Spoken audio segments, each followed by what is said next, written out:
All right, good evening, everyone. This is the Policy Committee meeting. It is October 27th, and we are getting started at 6:03 p.m. Terrific. So I don't think we need to call a roll. Let's just go directly to the minutes. Marnie, the minutes are listed on the agenda under the call to order. And if you both have had a chance to look at the minutes, does someone want to make a motion to approve the minutes? So moved. Excellent. Excellent. Okay, all in favor of approving the minutes from our September 22nd meeting? Excellent. The minutes are unanimously approved. All right. Aaron, do you want to walk us through the agenda for tonight? Sure. Yep. The first part is just an update on engagement and a little bit of discussion around our engagement plan moving forward based on what we've been talking about or based about what we talked about last time. And some new pieces. I'm glad Javier will be here. There's a new kind of opportunity to support some engagement that it feels like we should be thinking about all of these things kind of together a little bit. So, and within that, make sure this group is briefed on what the equity policy work group is doing, just so we're aware of that, because there's a fair amount of engagement. So we'll talk engagement for a little bit first. Then we wanted to look at the first kind of proposed revisions of some of the first discipline policies, just because ultimately those are going to, there's a lot of policies for us to get through between the discipline policies and the law enforcement policies. So starting to do that, not with the goal of having any kind of motion on them today, but to give you guys a chance to review some of the initial proposed revisions, some of the feedback we got from the Family Partnership Advisory Council, and to get your input, but not with the purpose today of putting it forward for any further movements, because we know we have more engagement, but just to start the process as a group.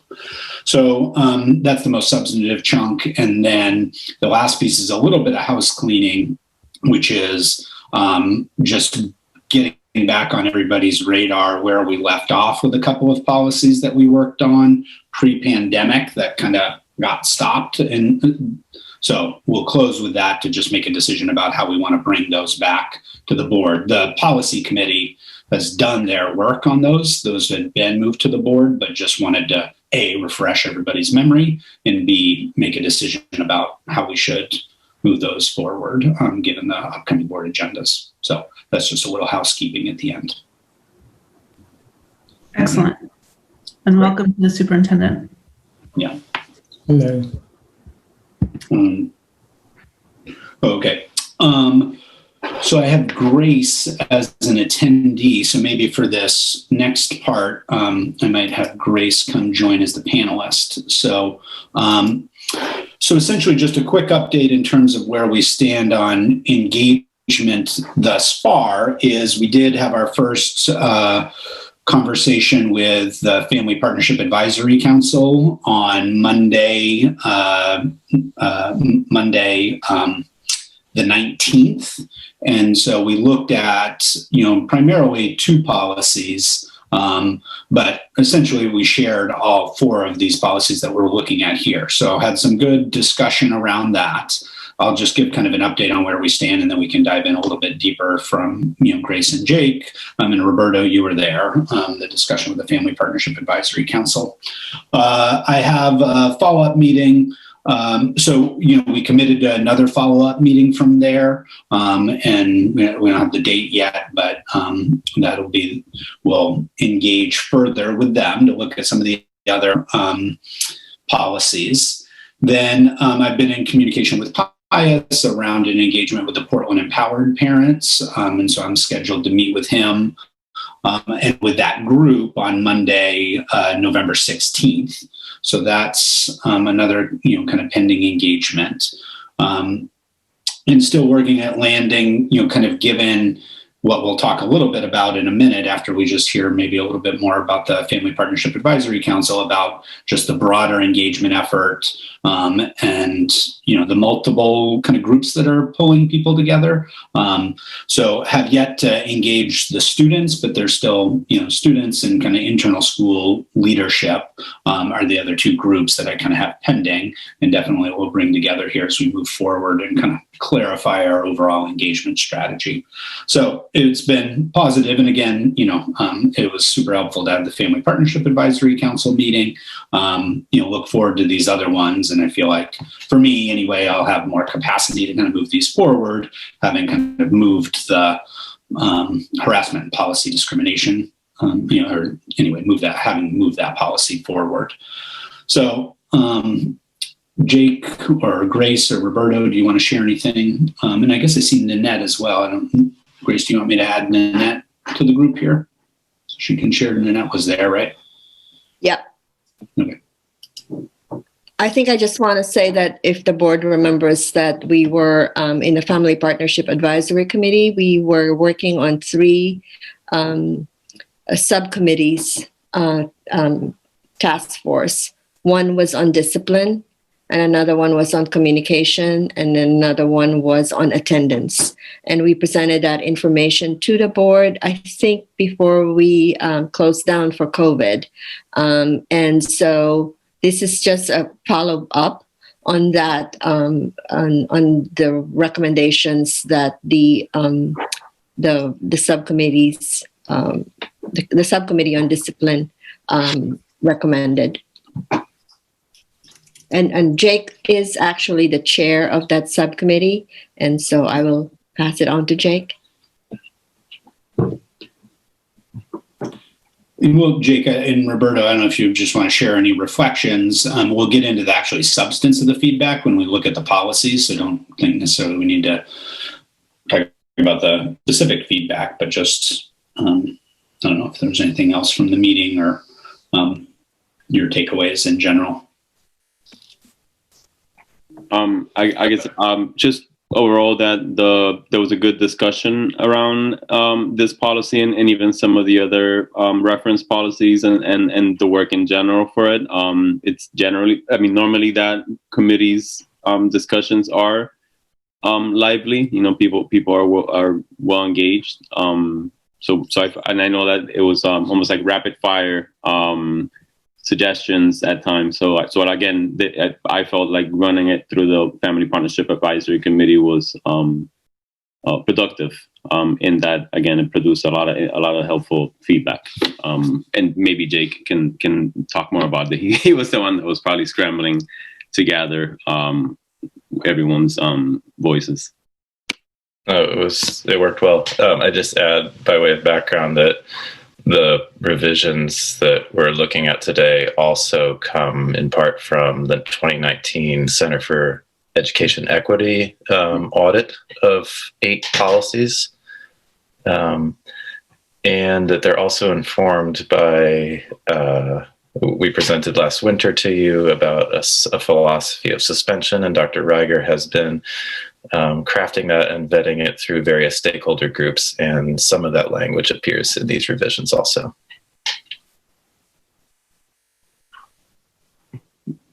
Great.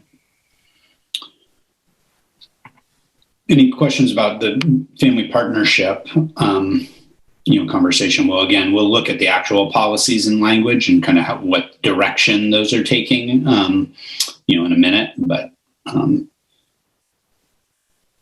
Marnie? Yeah. Hi.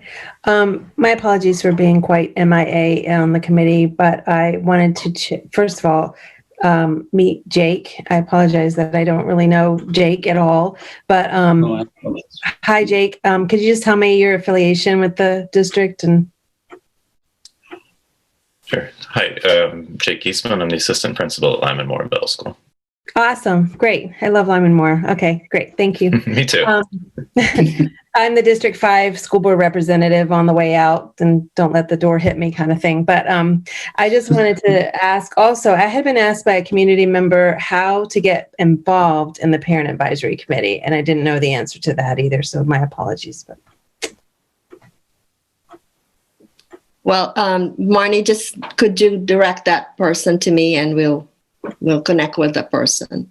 Yeah, and any more information I can tell them, Grace, in terms of, they were also asking how often they meet and how it sounds like there's subcommittees and things they could possibly get involved with. And I felt really embarrassed, honestly, that it was totally my fault. I didn't know a lot of information. That's all on me, but I just want to make sure I'm better informed for my be able to explain it. So we can always refer people to the Family Partnership Advisory, Family Partnership Engagement Policy of the board. And that is really where the committee started. And we meet once a month for an hour on a Monday at 8 a.m. because that's really the time slot that works for people before they go to work. So the membership of the committee includes parents, staff members from the district, a board member, and definitely different members of, from central office and school staff as well. So it's a very diverse group of people and very committed and passionate about Portland Public Schools. Great. All right. That's my question. Thank you, Aaron. So I had, in terms of following up on our conversation when Board Member Thompson joined us last time and thinking about that engagement, I, kind of have a little bit of a straw person potentially to share to get feedback on.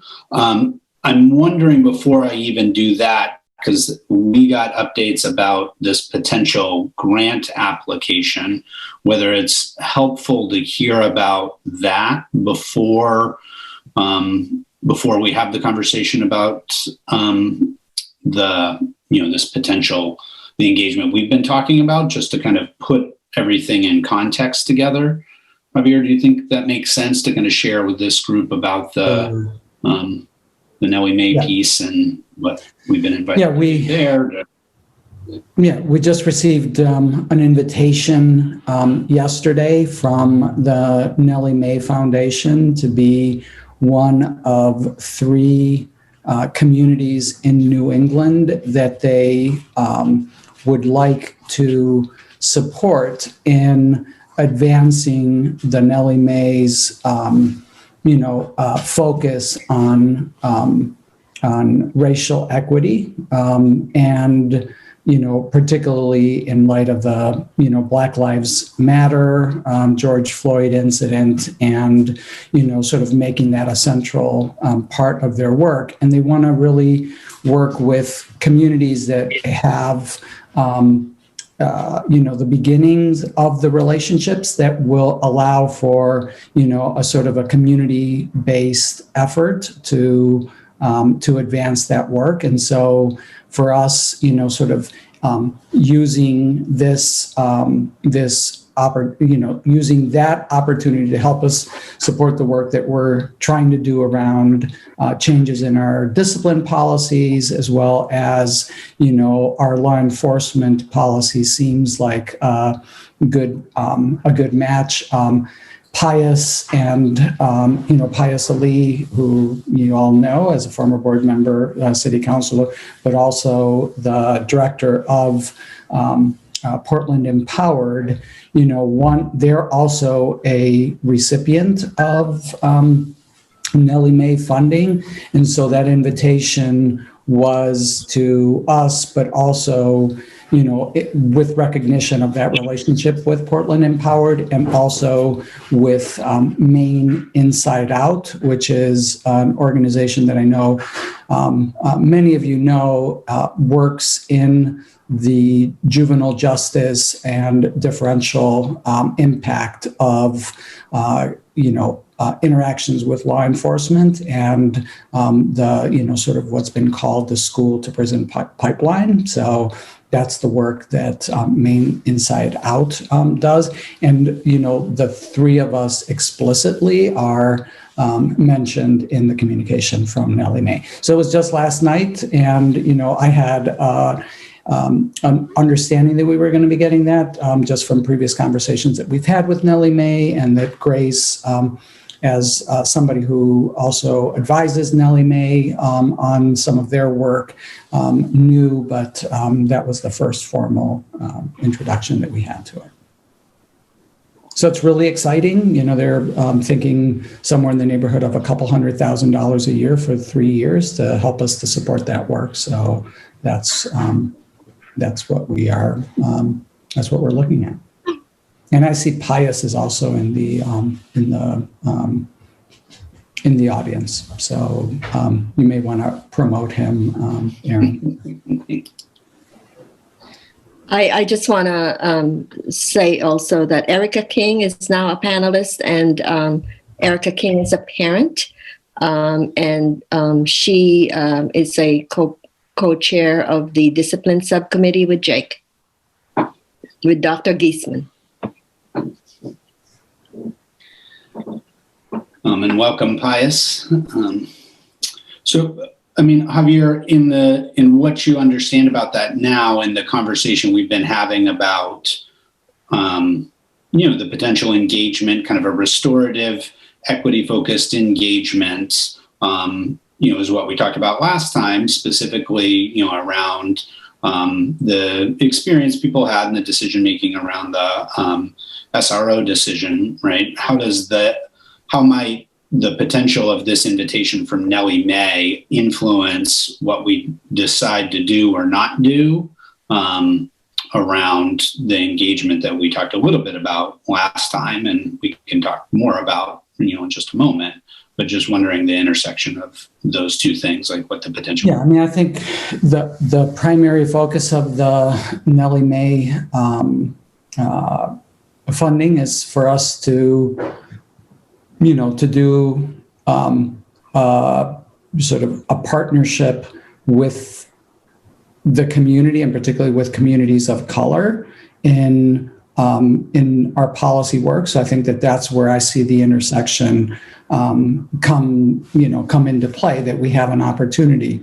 I mean, we would have done it anyway, but I think it gives us, additional impetus and resources to really think about how do we engage in a extended and proactive way with our communities in all of this equity policy revision work that we're engaged in. Not only the law enforcement policies, but all of the discipline policies and the work that the committee has already started around equity-focused review of our policies. Okay. Go ahead, Emily. This is great news, and it seems like it's probably a testament to the groundwork that we've been laying. So kudos to everyone. I'm wondering about the timeline and how that might dovetail with the getting started on, I guess, getting started in the work, or making the time to have the conversation, kind of to try to heal some of the hurt that people feel from the SRO conversation.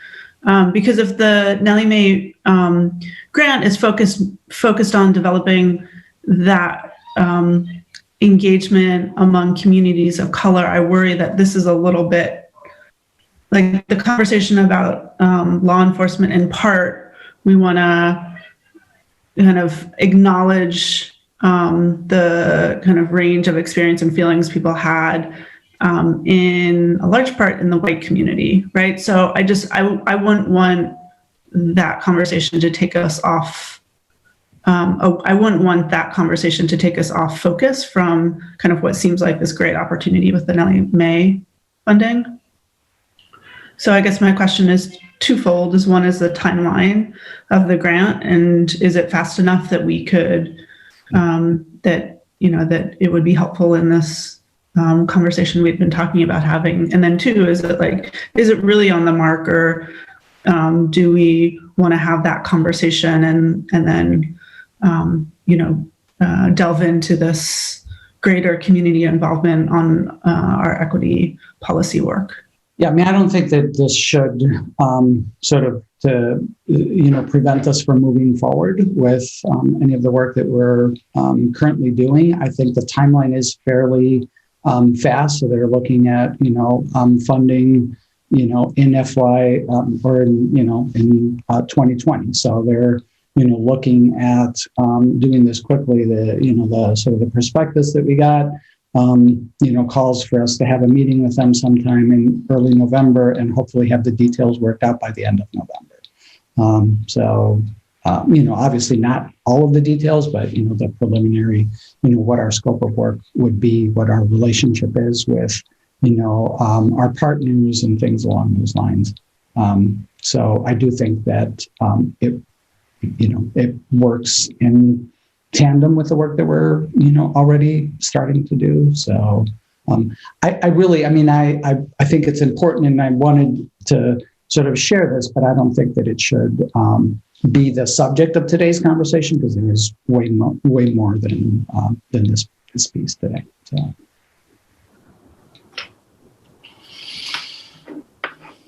Okay. So the other context piece I wanted to just make sure everybody just had in mind as we make some decisions about how to move forward on the conversation was just the status of the launch of the equity policy work. So just so that make sure that's happening kind of in parallel with our work, through the curriculum committee. So just wanted to make sure, because I don't think of the 3 policy committee members, nobody is on the curriculum committee. Is that right? That's my understanding. Yeah. So just wanted to make sure everybody was kind of clear about what that work was. So just again, in terms of context, so as we make decisions, we know just kind of what all is the universe of engagement that's happening. So I'll share just my screen super quick with just a couple quick things. And then we'll come back to the straw person of our engagement. So this is the timeline that Malia and Barrett have developed with the equity work group. So they just had their kind of kickoff meeting last night or yesterday afternoon. And so moving through between now and December, having these some ongoing engagements to look at developing the policy for the equity policy.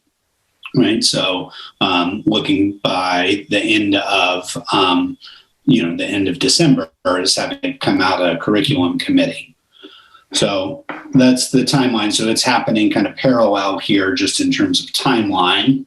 And a couple of, the goals that they've named around creating a shared definition of equity. So, and Javier, fill in if I'm off here, but this is more of like creating a pretty foundational policy that would help to inform other work that might happen. So creating that shared definition of equity for the organization. The second bullet point, have a policy that's used to guide the development and or evaluation of other policies, activities, processes, and then to communicate that, PPS is aware of these systematic barriers.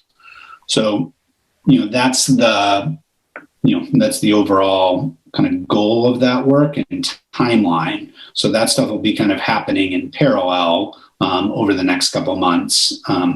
So just wanted to make sure people were aware of that and knew that that was happening as we were doing some of these engagement steps around discipline and law enforcement. Emily? And then something I haven't understood is I had, a sense of this work, but not super familiar with the details. It's just why is it happening in the curriculum committee? And then in terms of the work group, who is on the work group? I can share the work group. This was the agenda. Can everybody see this? So the committee members at the top there. I don't know if I can make that bigger, but so you see, a range of, school leadership, staff, a number of teachers, and then a number of students, and other, I believe, and other community members as part of that group. That's who they've identified. But Javier, do you want to speak to why the curriculum committee was taking it up? I don't actually know that. I think that it had more to do with Malia's interest in advancing that work and, personal ownership for it. And that was the committee that she chaired more so than any specific, ultimately, our curriculum work is equity work. And so it's not disconnected from that, but I think it had more to do with Malia's personal ownership for it than it did with actual placement. I think there was also a bit of the just workload. I mean, at one point last year as well, when we were sketching out work plans, we had moved, this was earlier, but just knowing the things we had on deck to engage in, and just kind of timeline and capacity to be able to move it forward. I think that was part of the rationale too. We did the same earlier, like with the library policies. Initially, those were going to run through here, but then it made sense both from an academic standpoint, but also we had the harassment and discrimination work in front of us and so forth, that to be able to get it done, it made sense to kind of split things out into the different committees. So.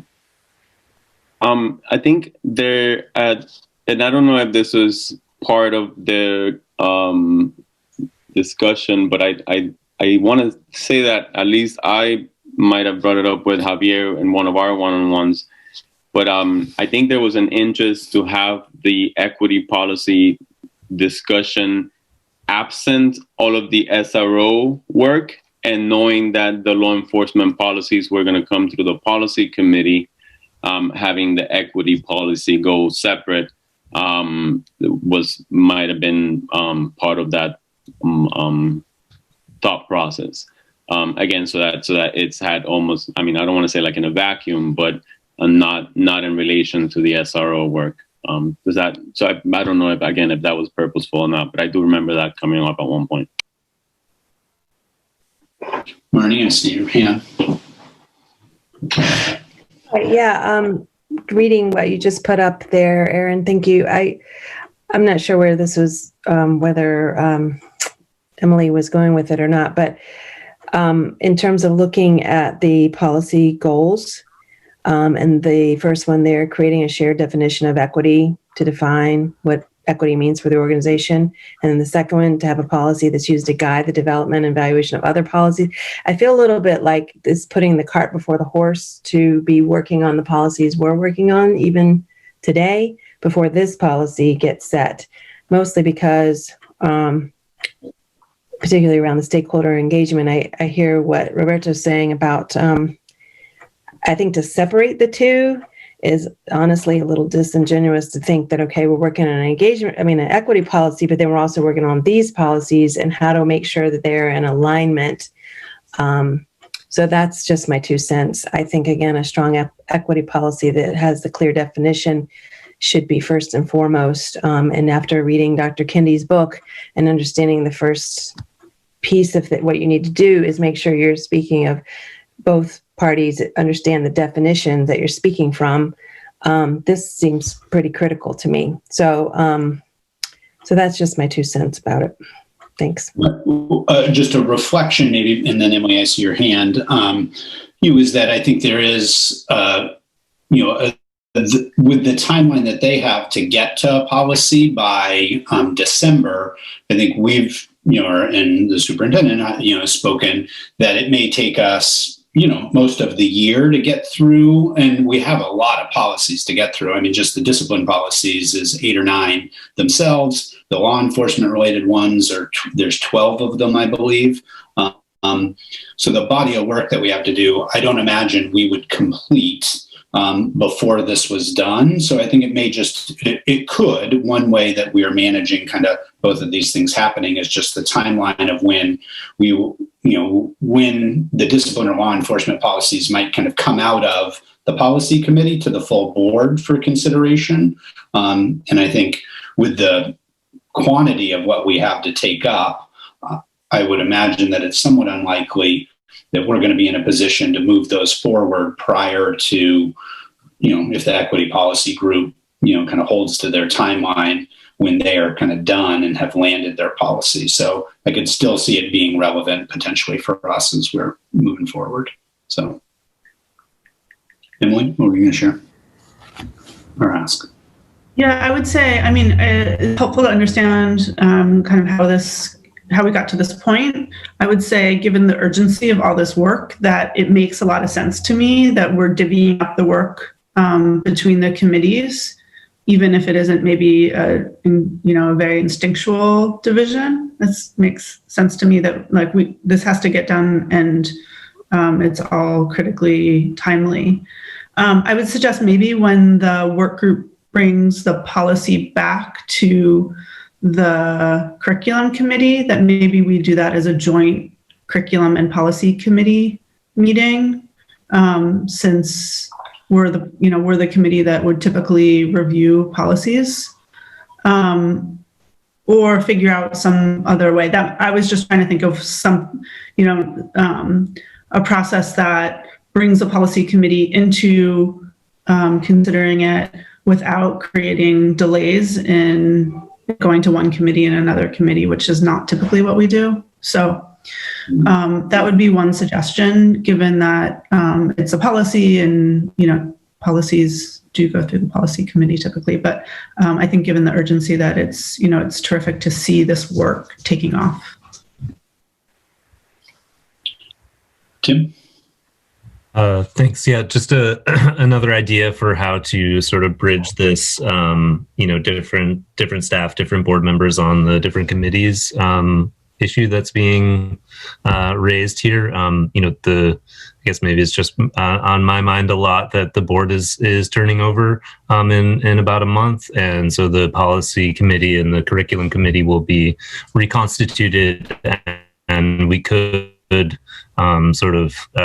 engineer it such that there's some overlap between the committees going forward, so that there's somebody who's got a foot in both and can make sure that the equity work is informed by the other policy work that's ongoing, and vice versa.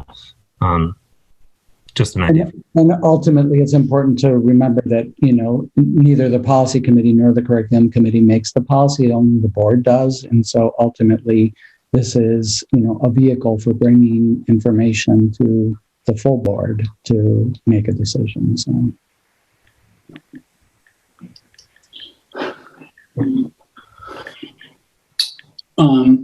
So just wanted to bring that context forward as we talked a little bit, tried to refine and land what it was we wanted to do with the proposed engagement, right? This kind of equity focused restorative engagement that we talked about last time. So I've done some work, got some referrals. The recommendation was to have a facilitator last time.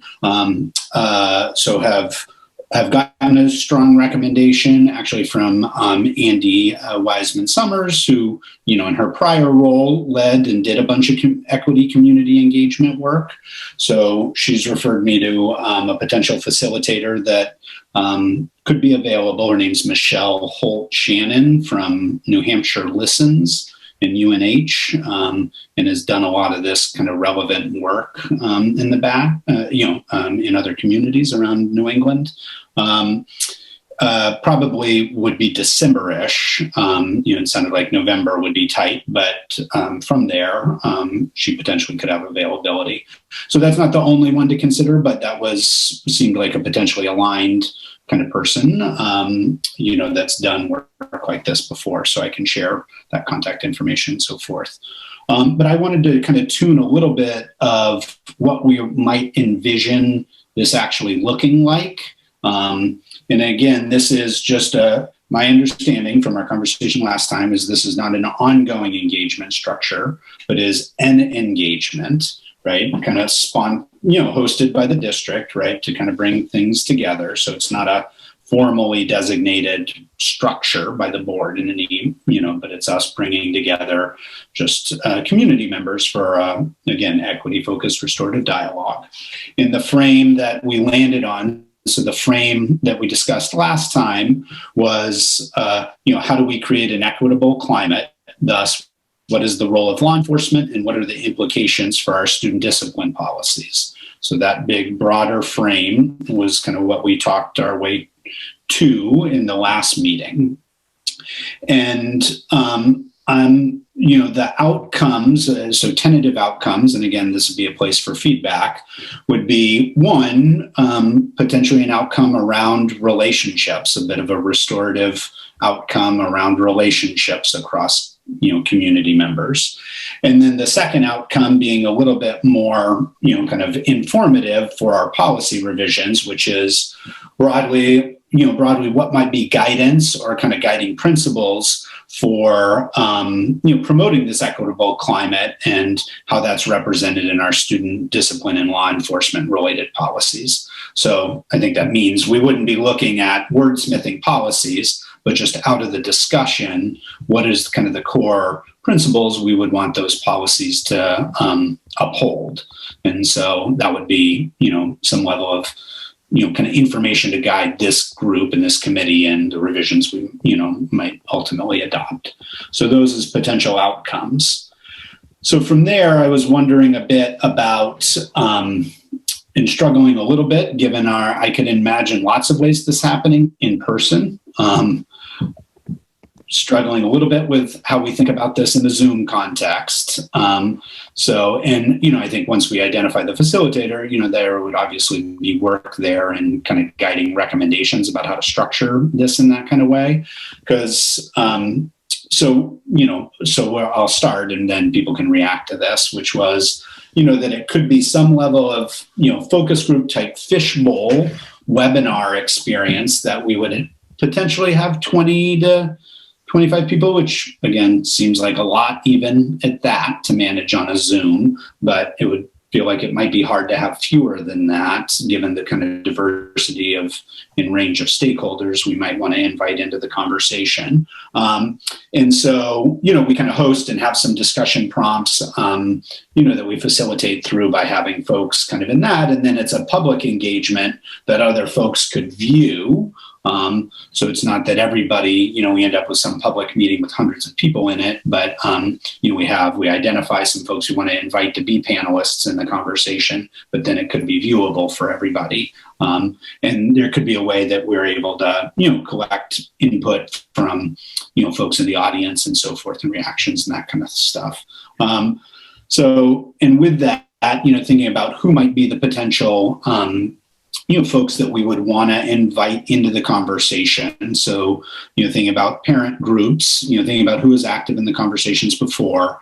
So, thinking about specifically, there might be parent members from the Portland and Deering High communities that we would want to invite, to this, given the conversations in June. So that'd be one group. There might be, and Pius is with us, whether there's folks from Portland Empowered, or representatives from the Family Partnership Advisory Committee that would help represent the parent group.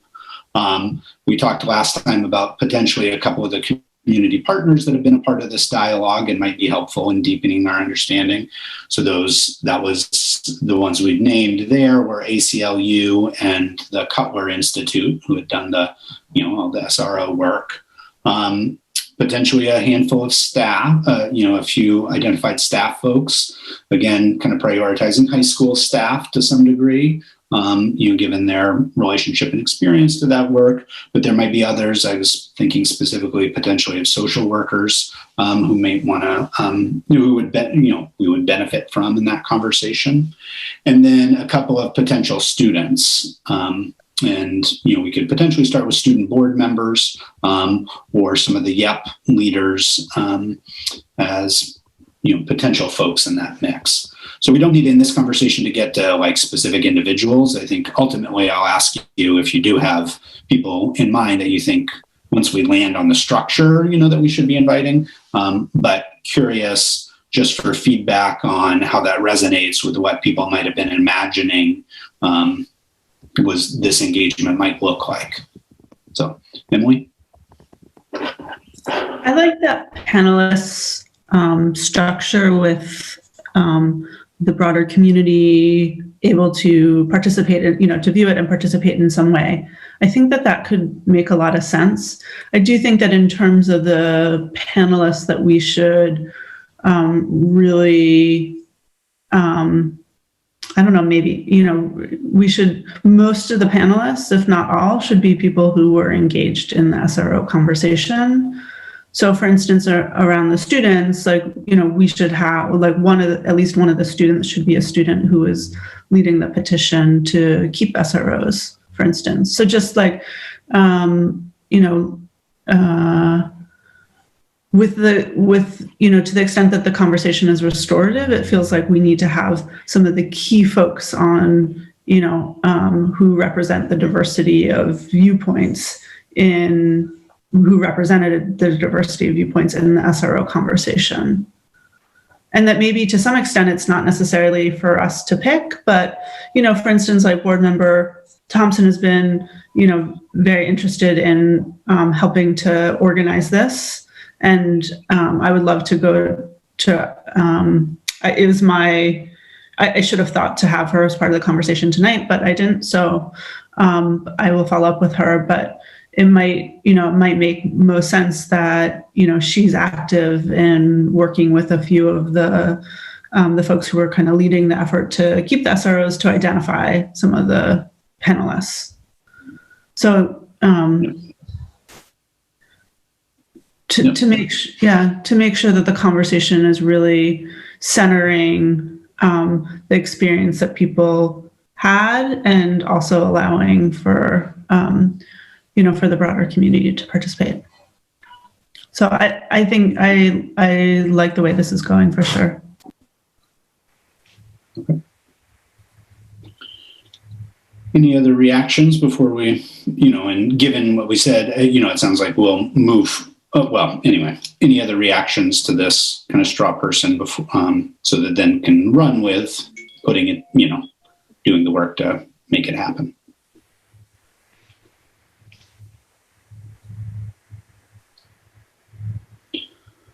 Okay. I hear your point. Go ahead, Emily. Could I ask Grace? Grace, so much of your work is focused on community and, engagement, and I'm interested in what you think how this setup might work. And if, our goal is both, kind of restorative and relationship building, but also productive in helping to guide our, build some consensus around the role of law enforcement moving forward, if you think this is a setup that could be conducive to that. Right now I'm thinking more of the format and the structure, if we really want it to be interpreted, so and make sure that different voices are in the room. And the challenge with our system, and Annette, you are the expert on the webinar Zoom, so you may want to chime in on this one. So the webinar Zoom, that is when we do the interpretation, it's a channel of one way. So they can only hear, they cannot speak. And so that is the challenge with that format. So I heard Aaron say something about, there could be a presentation of some sort, and then, then we can have different voices to discuss. And that's where the challenge for using the webinar Zoom with interpretation, because those rooms are for interpretation and it's one way, and then we cannot turn around and change that to be a breakout room for small groups, and so that is, we're actually testing something on Pius and I talked about this morning. So we are going to test something for the Shared Space Cafe at Lemon Moore on November 6th. So we're doing a different kind of format with parents. So with interpretation. So we'll know more how that system is set up. But if you want voices of people, I actually think that our format for online system, video conferencing, we can access more people because they don't have to take care of childcare. They don't have to leave their house to come and attend. So it seems to me that it's more, a lot more attended. Erin, maybe one thing to see if we want to integrate into the agenda is some time for small group work, where people can feel like they're actually in the conversation, not just raising their hand and trying to get their voice heard. Yeah. Thanks, Grace. I didn't realize that with the translation. I know. Yeah, there's a limit. It wasn't. We couldn't do what we wanted to do with. It's not as robust as we want it to be. Marnie? Thanks. No, it just took me a while to think through things and think about opportunities I've had to be in an environment with a facilitator. And when you were talking about having panelists and then having people, it sounded more like the panelists were, or even a presentation, then they'd be reacting to something already that's presented or established or something like that. I guess in my mind, I was sort of thinking it more like a facilitator or moderator will be coming forward to ask open questions that would then lead to people bringing a little bit, at least moving more towards an agreement. Even not, it may not, but the idea of having panelists that are presenting, you're still keeping very siloed opinions. Am I thinking? I don't know. But when you have a group and you have a facilitator and they're open, if they're really well, if they know how to do it well, they're open-ended questions that leads the person to start thinking, and then they can raise their hand to give their opinion or thoughts about something. And it just opens up people. It makes them, I would say, less, it feels a little bit less vulnerable than if you've heard somebody's opinion and you immediately shut down because you realize, well, I don't agree with that. And I'm feeling really it's not feeling like a safe space to open up and voice my concern or opinion, or I don't know. So, so that's my only thought about this panelist idea. I'm not quite sure. I would honestly leave it up to whomever the moderator is and get their advice on how they have done it or see it best worked. Because we just kind of did that already when we had our SRO conversation. We had sort of the experts there telling us, but it did immediately become, I thought, more divisive than bringing people in to talk. So I don't know. That's my 2 cents. Great. Yeah. And I was not thinking presentation, so, and hear the point about the small group work. And so, yes, I think, if this is roughly the right direction, working it out kind of next, getting a more firm agenda, confirming the facilitator, working with that person to kind of have a draft agenda and structure next step. And then we can invite folks in to be the participants in whatever that structure ends up being. So, okay. Well, I will continue working with that and loop that, share kind of the progress around that as we move forward in the next couple of weeks. All right. So let's turn our attention now to the 4 of the initial policies, student discipline policies. And I think the most substantive, so let me get to my agenda here. So this is, B, the discipline policies, the equity review. I think it would be great for us to start with the student discipline policy. JK is the place that I think will make sense to begin. And again, tonight, we're not trying to take any action on this policy, but I think wanted to begin having the committee start to look at these, because again, we have a number of these to get through over time, and for you to start to see how we are trying to incorporate the feedback from the Center for Educational Equity, and then obviously we got feedback from the Family Partnership Advisory Council on Monday, so that can surface as well in terms of some of the questions and feedback that they raised. So I think we can start with JK.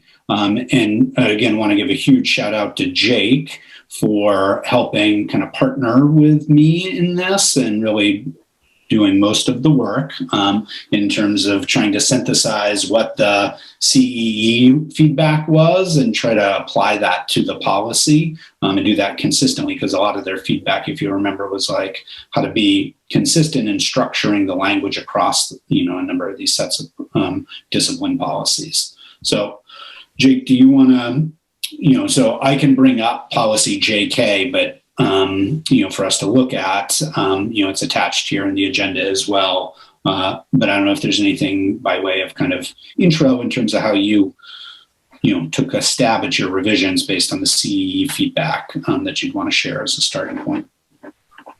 Sure. Our revisions. There was a lot of people had eyes on it. Really, there's two substantive revisions to JK in this proposal. The first is kind of some philosophical language, committing to growth and engagement over punishment and exclusion. So the idea that behavior management should bring students and families who need support closer into the fold rather than pushing them away. You'll see that in that, especially in that preamble language. The second substantive revision are the provisions in E and F, item E and F, which kind of concretely commit buildings and central office to monitoring and intervening in racial and other disparities in disciplinary outcomes.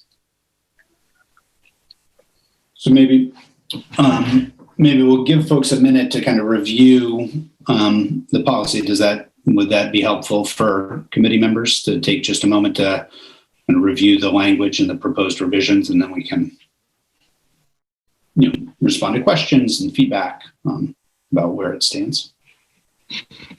Okay. So give folks just a minute to read through the policy.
Committee members, do folks need another moment here with this one, or are we ready to have a little bit of discussion? Okay. I'll take that as ready. I guess I had two main comments. One is I'm wondering, Jake and others, if you have felt the latitude to kind of approach this policy with a heavy editing pen. Because when we worked on the harassment, discrimination and sexual harassment policy, we found that we really had to overhaul the policy in order to capture the essence of our beliefs and values, and then to have flow from that the actual policy. So I just want to make sure that we're not letting kind of old policy that is outdated and doesn't necessarily reflect who we are as an organization remain in order to kind of, not edit too much. So that's my first question. Just when I read this first sentence, like the idea that we are prioritizing an orderly environment, orderly is not something that I that word kind of jumps out at me as it's as not really what we're striving for. So that just led me to wonder if you've had the latitude you've needed in order to have this policy be really kind of the ideal that we want to see.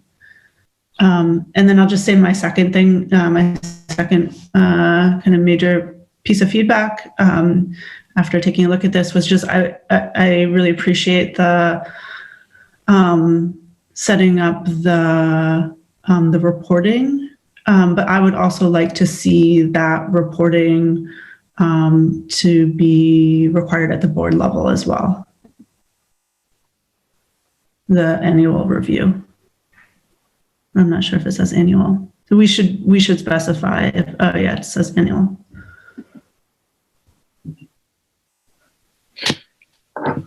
Can I get a sense of the body about Emily's second suggestion? If there's interest in reporting being at the board level?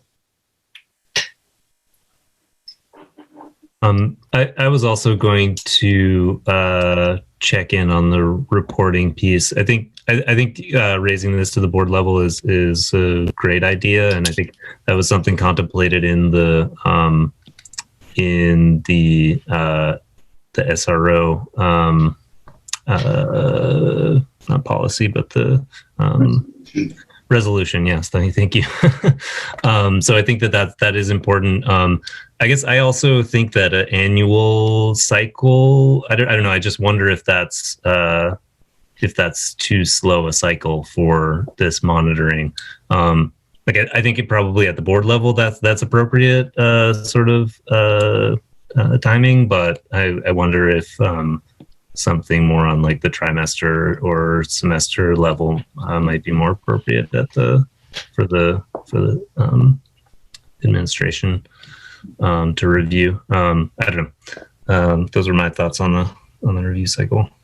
And I have a couple other things, but I can stop there. I do want to address, Emily, your first question. We did not have a specific directive, whether it was fine-tuning or overhauling of the language. I think I made an editorial decision to try to surgically keep things efficient and surgically revise. But I could certainly go back to the drawing board with people and look at a bigger overhaul of any of these policies. I'd also add that just one of my personal learnings in kind of struggling through equity work and consciousness raising in my capacity in Portland Public Schools has been to have some humility about my own predispositions about where policies like this should be going. And I think, for example, of every time I've been in a Portland Empowered shared space cafe, I hear members of our immigrant community asking for orderly schools and high expectations. And so I don't always know exactly what the right path is, but I'm conscious there are different and sometimes unexpected viewpoints about that. I definitely appreciate that. I do think I don't want you to go back to the drawing board. I know this has taken, a lot of work. Okay. Yeah. But I guess moving forward, just to the extent that there, if there are changes or additions that we can make that get more at our values and help to kind of really bring a policy, have a policy be clearly articulated, I would encourage you to do that, because I don't think of what we did in the past. Our past policies should, we should kind of constrain us in that regard. We should get these right now. Marnie? Yeah, I was just, I don't love the word orderly either. And I would say otherwise, though, I really like the changes that were made. I do think the reporting back to the board, again, at the very least, annually, because again, I think that's where we have fallen short in understanding. And then when we finally did learn more about what was happening, it felt a little, it was honestly, surprising, and we didn't understand, particularly looking at the high schools, how there could be such just differences and things like that. So I also really love E. I think, again, all schools across the district should have the same framework of, I'm not even sure I would call it a framework necessarily, though, because I would feel as if they would need to have the same record keeping for discipline. I don't know if you want to call it a framework. I think it's just be the same record keeping, just to make sure we're comparing closer to apples than just for interpretation, a bit easier if it's going to be reported to the board. So anyhow, overall, I really like the changes, though, and I appreciate all the hard work. Tim, did you have another? Is your hand back up? Yes. I just wanted to point out the last sentence in C. Administrators shall have the discretion to tailor discipline to the facts and circumstances of a particular case. And just want to point out that discretion is often a cause for concern when folks have wide discretion to, that's where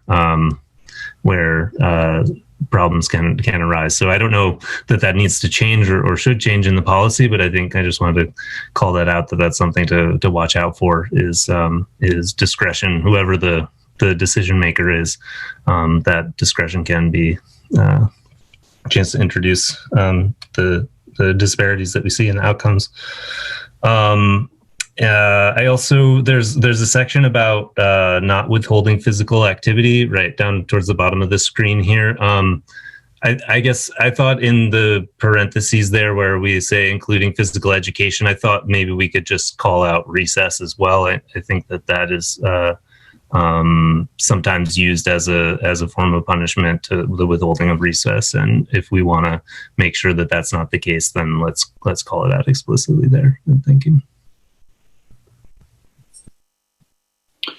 I was thinking in that F, that maybe I would be hesitant to commit fully to necessarily a more frequent cycle, but you could say at least annually, because I think we would want to be intentional and, some schools may need more frequent review and check-ins, and some schools may not. So I think, that could, versus committing in the policy to some more frequent, kind of round of review necessarily. So in that spot there.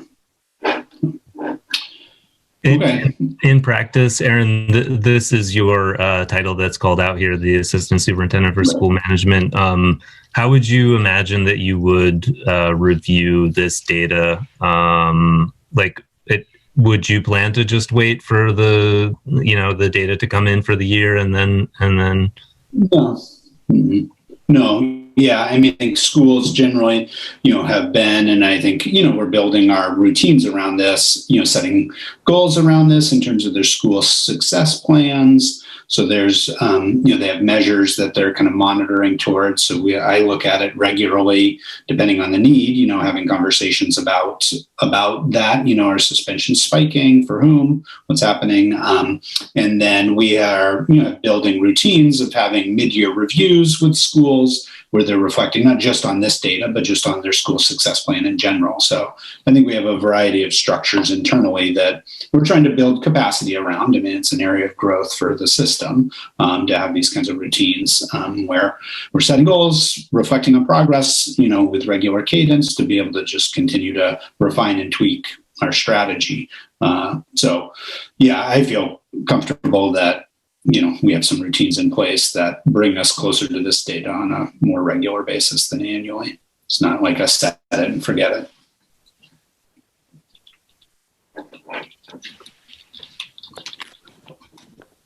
Okay, let me stop this one. I think the other, kind of substantive one tonight, and I would like to look at all four just to see if there's any initial feedback, but is the suspension policy. So that's JKD, is that one. So if folks want to take a moment, to kind of review that policy, and then Jake, you could give us a little bit of your intro there. But suspension is certainly one of the most important ones we'll revise. Mm-hmm. So as far as these suggested revisions go, there's an insertion of language from the suspension philosophy statement that I mentioned earlier. And then there's, again, kind of some surgical revisions that are meant to reframe suspension from being something that's like a mandatory penalty, like you did this, so you have 2 days out of school, you have 3 days in school suspension, and then we're done, to suspension is something that's really judiciously used for a purpose. For instance, having a student out of school gives all the people taking care of the student a beat to come together and work with the family to figure out what supports are needed to bring the student back into the community. There's also language that really emphasizes the importance of alternatives to suspension.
Do people need a little more time with the suspension policy? Need another moment or ready? Ready. Okay. Emily? On this one, I would. Yeah, sorry. On this one, I would start with the basic philosophy and then get to the board delegation. So starting with the two additional new sentences, and then getting to the kind of more procedural school board delegation and length of potential length of suspensions. So really establishing up front what the policy is, what the overall thinking is. Great. And by the two new sentences, do you mean the one that starts, it's actually the second paragraph, the out of school suspension should only be used? Yeah, Which- and the suspensions of any length constitute significant disruptions. I can do that.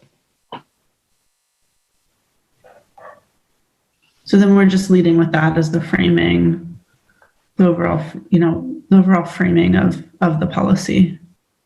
Mm-hmm.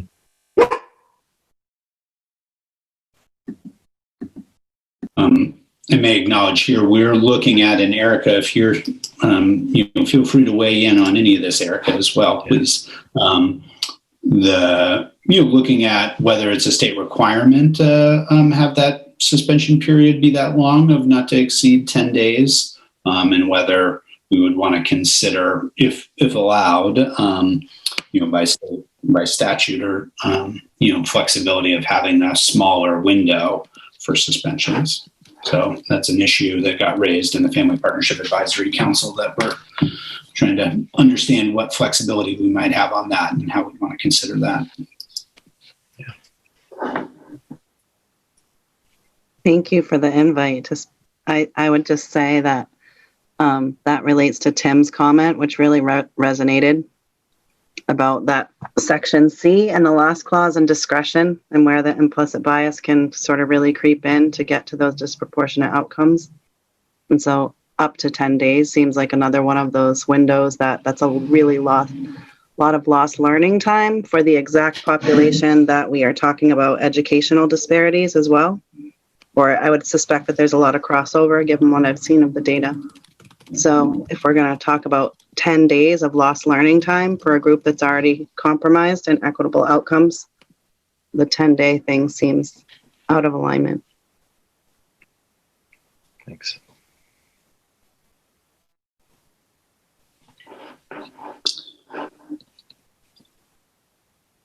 Any other comments or reaction to kind of the direction this policy is headed, or the proposed changes at the moment? Go ahead, Emily. Just to say that I would definitely I echo Erika's concerns, and to the extent that we could further limit the potential length of suspensions, would support that. A question I have is with respect to consecutive suspensions, and I'm sorry if that's addressed in the policy, but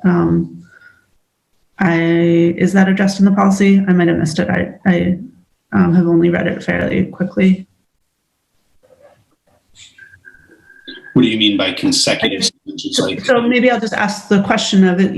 Is it have there been cases, or could you conceive of cases where the same student is facing multiple suspensions? Multiple suspensions, and is there at some point where we want to try and limit that because we're not solving a problem, we're just like continuing along kind of a spinning wheel, right? Sorry if that didn't make. Yeah, that's great.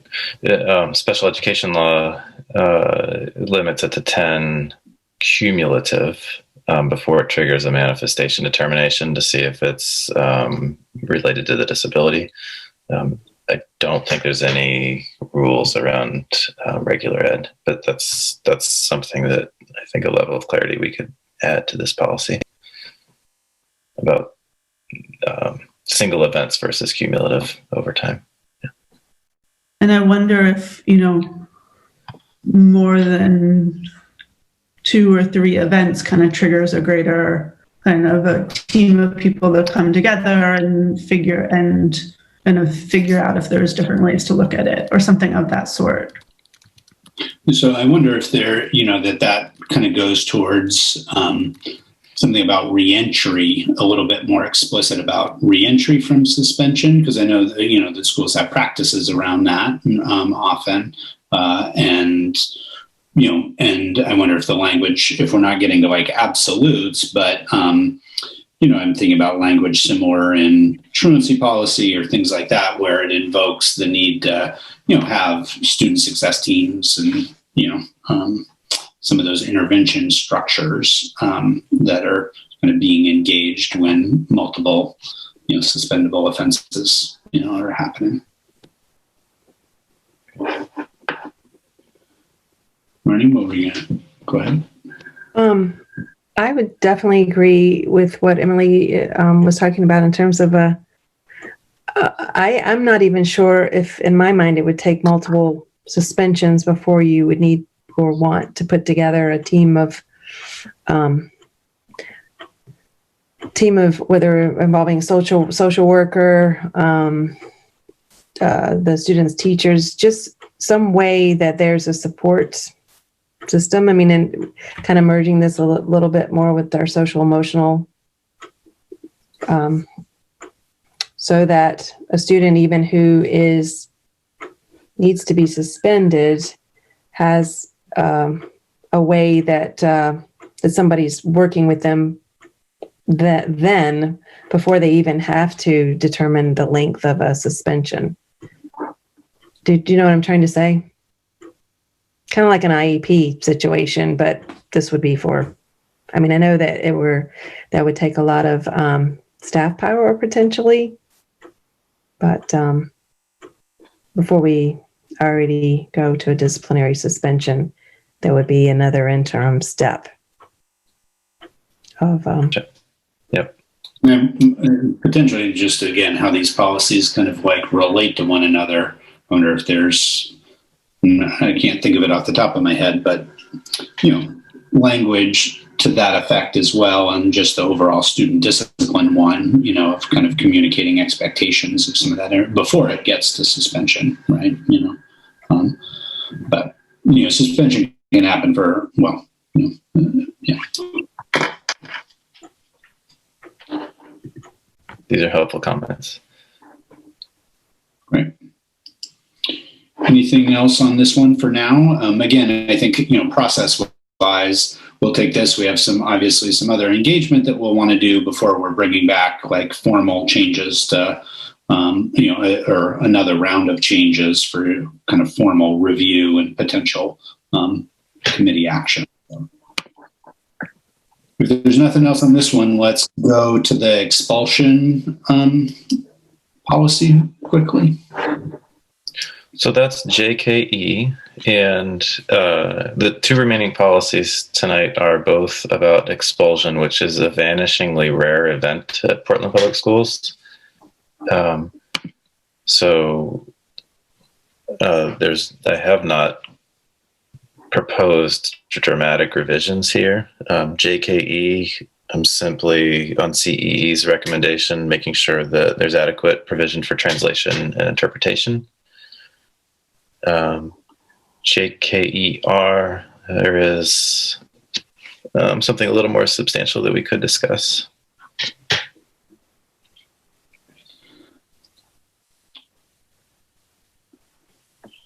So let's just pause for a second if folks want to take a moment on JKE before we jump to R.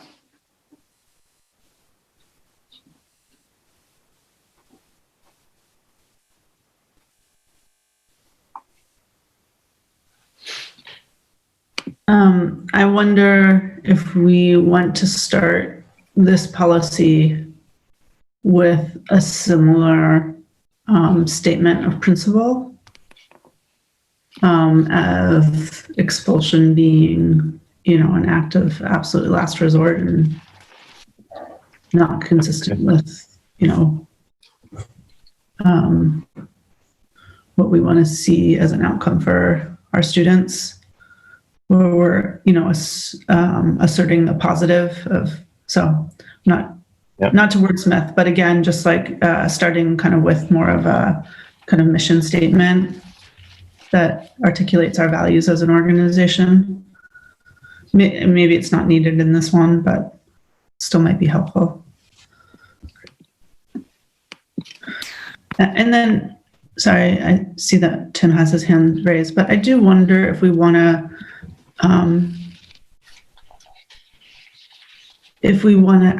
add in this one, as well as in the prior policy, some kind of like equity screen. I don't know how to articulate it, but just some kind of internal check of our own implicit bias in coming to the decisions that we've made. I mean, I realize that in the first policy that there's a reporting process, but that's kind of after the fact. This might be on the front end to and I don't have a specific, I don't yet have a specific suggestion, but maybe I can think of it, but something that's really getting us to affirmatively check our implicit bias and ensure that the decision we're making is really the one that serves our overall goals as an organization. Interesting. I think Tim and then Marnie. Thanks. I like that last idea, Emily. I wonder how that comes into practice. That sounds really interesting. I agree on the sort of opening with the principle of the statement of principles and like that suggestion for the last policy as well. And I just wanted to note the peace and usefulness. I just didn't really love that language in the first sentence there, necessary for the peace and usefulness of the school. It seems like somebody's looking for another way to say orderly. So maybe we can find some other language that's more aligned to sort of what we're aspiring to bring in a school climate. I think that's all I had.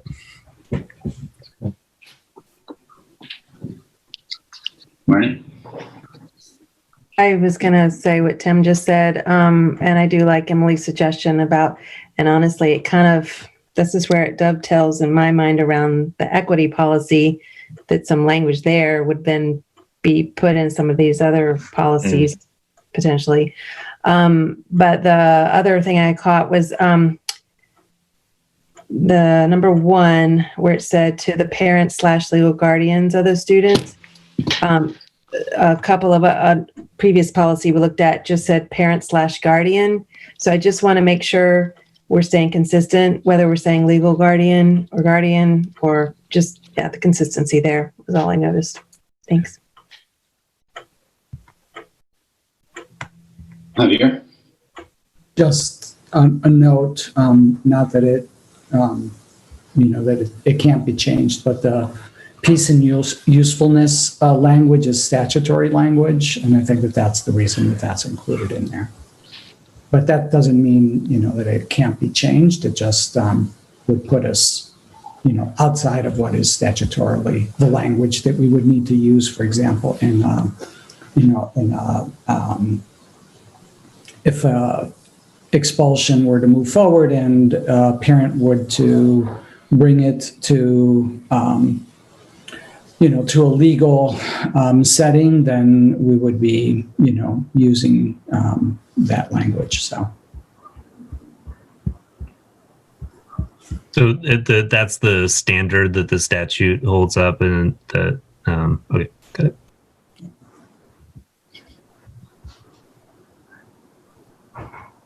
And I personally agree that it's extremely strange language, but there's a lot of gray and usefulness for this.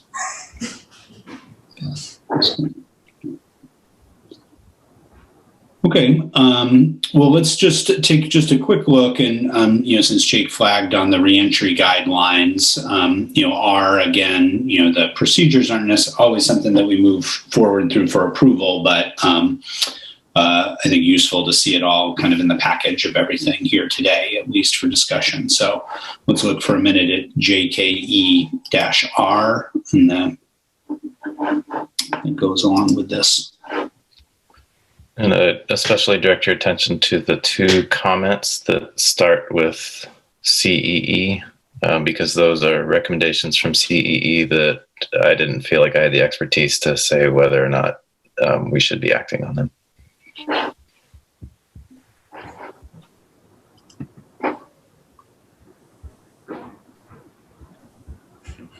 And again, that's a statutory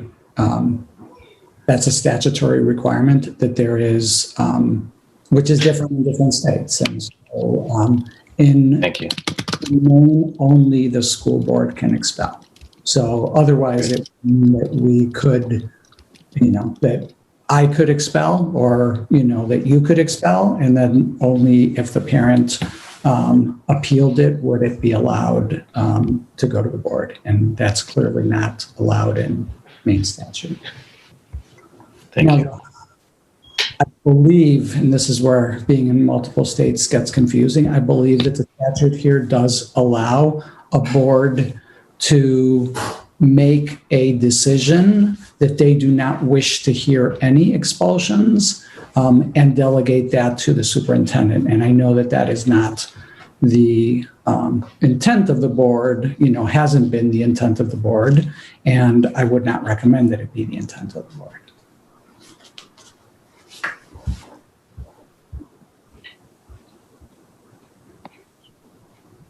Do you want to pose the question of that second CE comment there, Jake, about the hearing officer issue? Yeah. Throughout their audit, there are a couple through lines, and one of them is a preoccupation with the training required to execute policies judiciously. And so in their commentary on this policy, they, for example, say that they think that people deciding on expulsions should be fully trained in both the legalities and the procedures, as I said here. In my mind, I can't imagine any of you all are going to maintain, like on a daily basis, like a working relationship with those policies. And so if we have legal counsel on retainer, it seemed like that might be a better place to go to. And the only instance where we've had an expulsion, that was the practice. So, yeah. So I don't know if it even merits an adjustment in the policy, but it was something that CE drew out as an equity concern. I mean, I guess from my perspective, that parentheses that says board chair, designee, or board attorney will conduct the hearing. I think that I guess just deleting board chair would be the only, and replacing that with the board attorney. You're suggesting that 1A reads the board attorney will conduct the hearing? If we were concerned that it wasn't, I'm not sure, like it says board attorney, right, is one of the options. So the only reason, since that was one of the, the advice from CE is that legal counsel.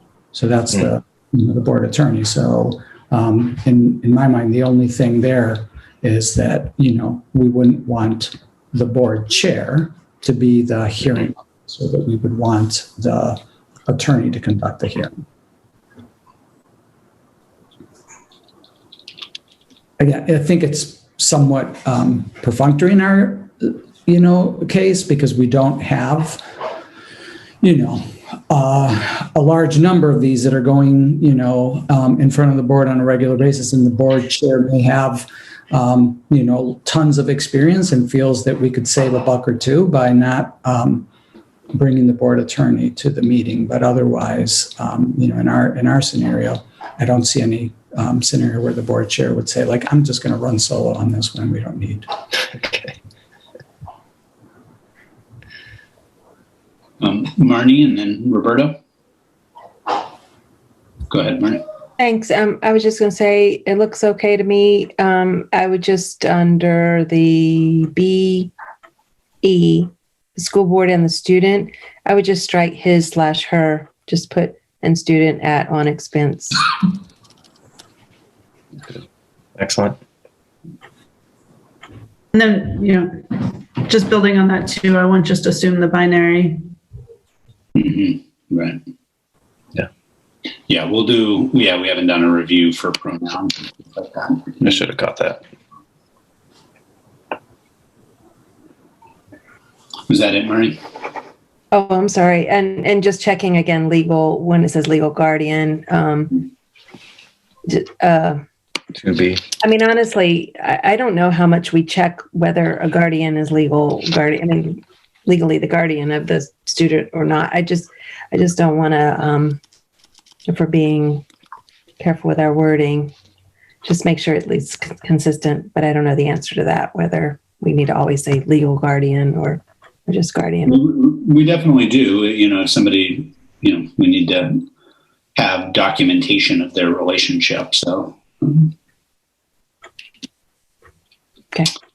So yeah, I think anyway, we'll figure out what the right consistent language is across the policies, but in practice, we document that and verify that. So it may not need to be stated as legal guardian here, but Roberto? I was still confused about what you guys said on B1A. I'm not sure where we left it. Is it worth it saying that a hearing officer who is trained in the legalities and procedures will conduct the hearing instead of having the board chair and board attorney language? And again, I'm not sure what we said. I didn't capture what the takeaway was from it. I actually like that suggestion. Mm-hmm. Would it make sense? I'm sorry, say that again, Javier. That I think Roberto's saying a hearing officer who is trained in the legalities and procedures, so sort of borrowing some of the CEE language, will conduct the hearing. So get rid of the parentheses and replace them. Thank you.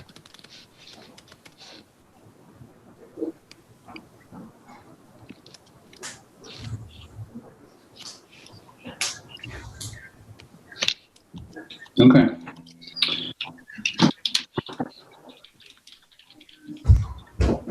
Great.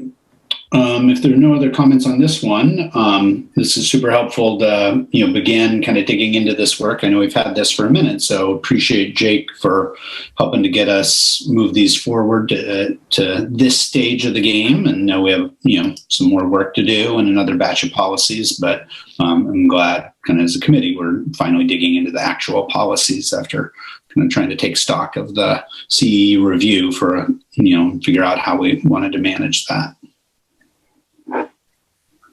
I see Roberto and Emily. I'm not sure. Yeah, I'm sorry. I had a question about the reentry plan guidelines for JKER. I don't, maybe I missed it. Is there a need for the superintendent to report to the board on reentry plan, like follow up the way that, no?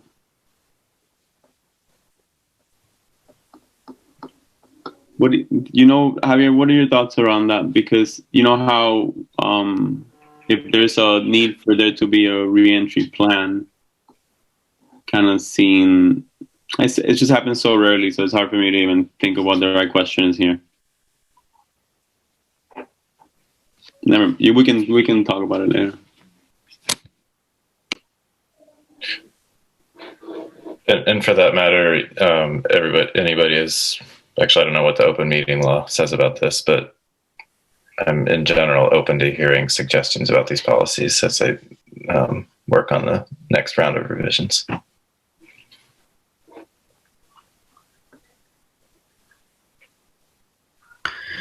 Aaron, my question was about the timeline going forward. What is your expectation of, I very highly value the community engagement.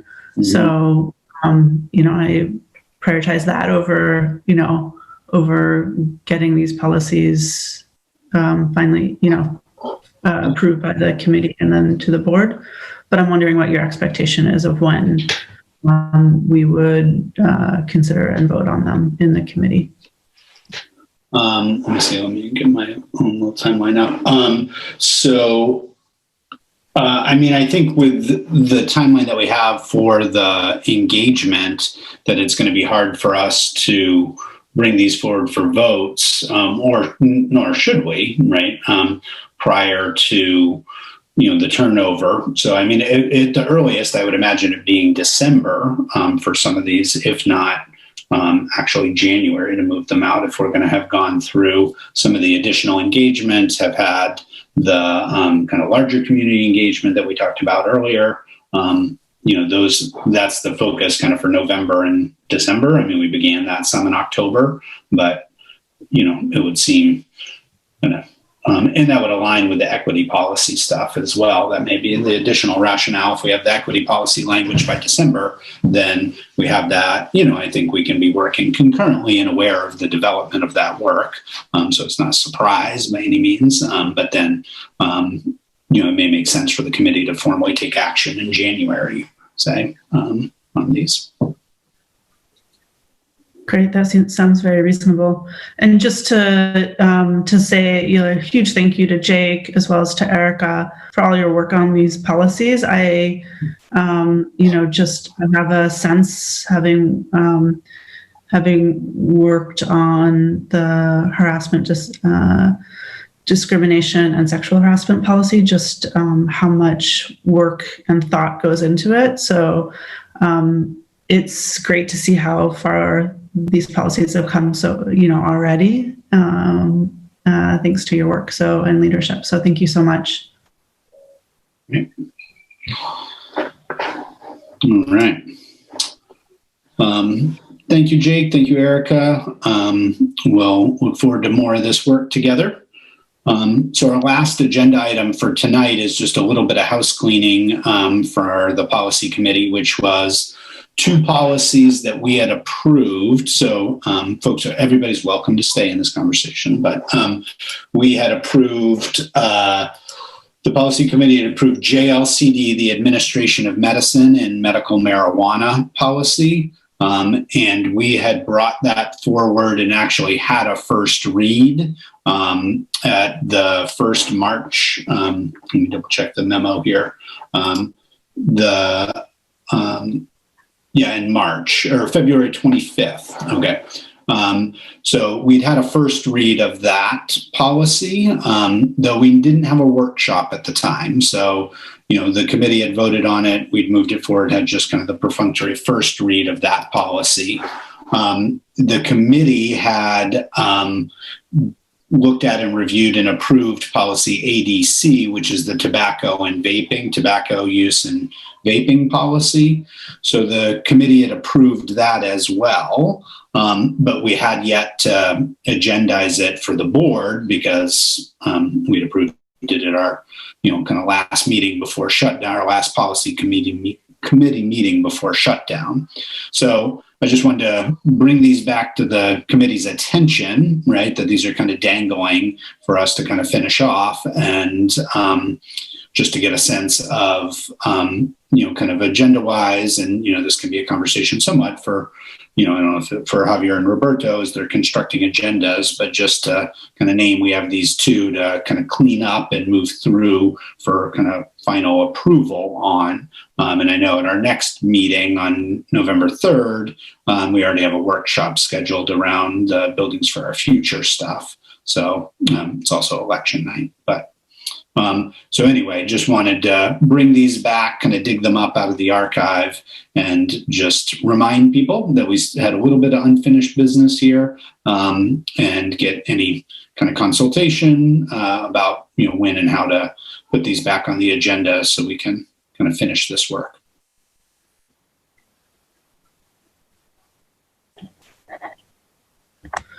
I would suggest that we go forward and try and finish this work as soon as we're able to make room on the agenda.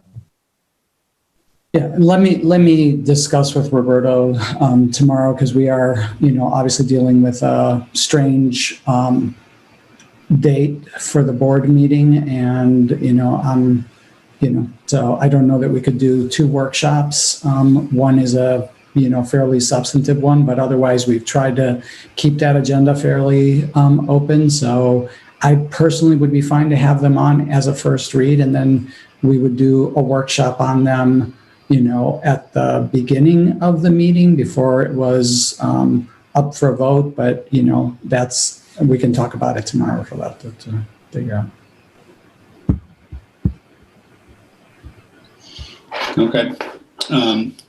So we will try and get those on, and again, one needs a first read. The tobacco and vaping has not had a first read. So we're beginning that at the board level.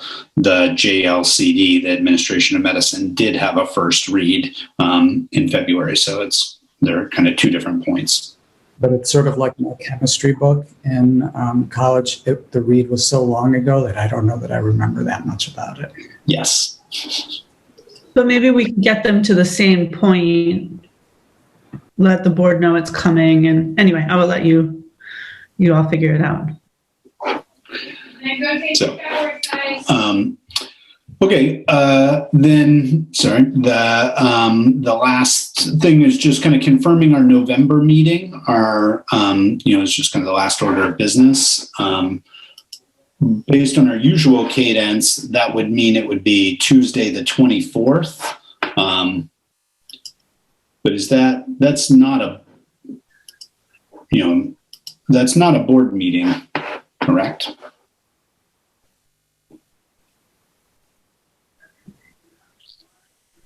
Very nice, not saying you're muted. Going like that.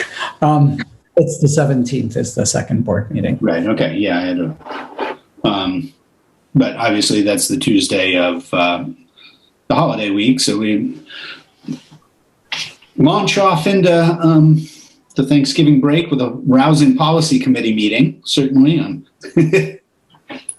Game for that, but just wanted to name that. That's when our next meeting is calendared for. We can have virtual cake and punch for Marnie and Tim. I suggest keeping it if we can. I mean, we typically have a board meeting that night, so the idea that we have just a committee meeting seems like, we're being kind to ourselves as we're trying to juggle, holiday plans that are maybe less robust than usual, but still happening. Okay.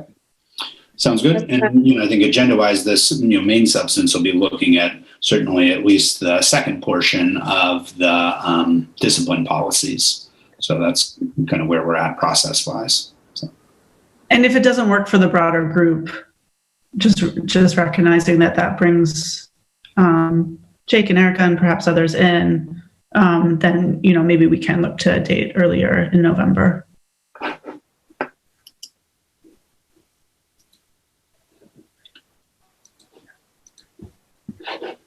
Any other feedback on the timing? Personally, I'm good with the 24th, but open to suggestion on other dates as well. I'm okay with the 24th too. Not going anywhere.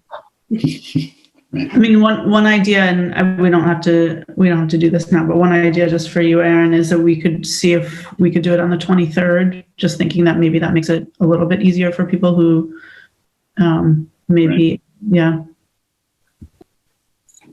Yep. So just want to say that the Family Partnership Advisory Committee is meeting on the 16th. So we can look at, we really did not have much time to finish the expulsion policy. So we can look at that and then look at your new recommendations. Great. I like that idea potentially of moving it to Monday, just if that works for folks. Would that work? Because Wednesday's not a work day in PPS. Again, not sure anybody's going anywhere or anything, but. Does it not work for anyone to move it to Monday at 6 p.m.? Great, let's do it.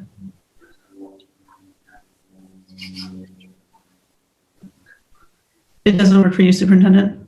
I am, Anne, what did we settle on the 23rd as being the date for one of the board workshops between yeah. So I think, that may be the issue. Oh, it was too easy. Barrett is still reviewing that. We could change that date too if we wanted to. This is for the race course, right? Yeah. In between sessions workshop. that was one of the days that we had found, and we had actually, used that date because we knew that the policy committee was scheduled to meet on Tuesday. So if the policy committee moves there, then I guess we could do the race course on Tuesday, but that sort of defeats the purpose of moving the policy meeting over. Yeah. So maybe it sounds like we'll just stick with the 24th as is the current calendar date. Yeah. Okay, great.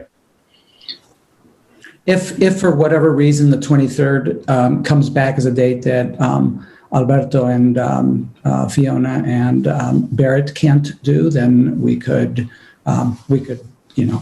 flip and see if that works. Okay.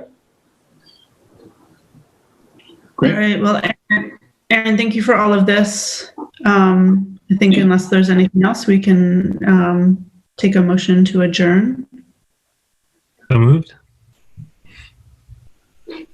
And seconded by Marnie. Yeah. All right. All in favor of adjourning?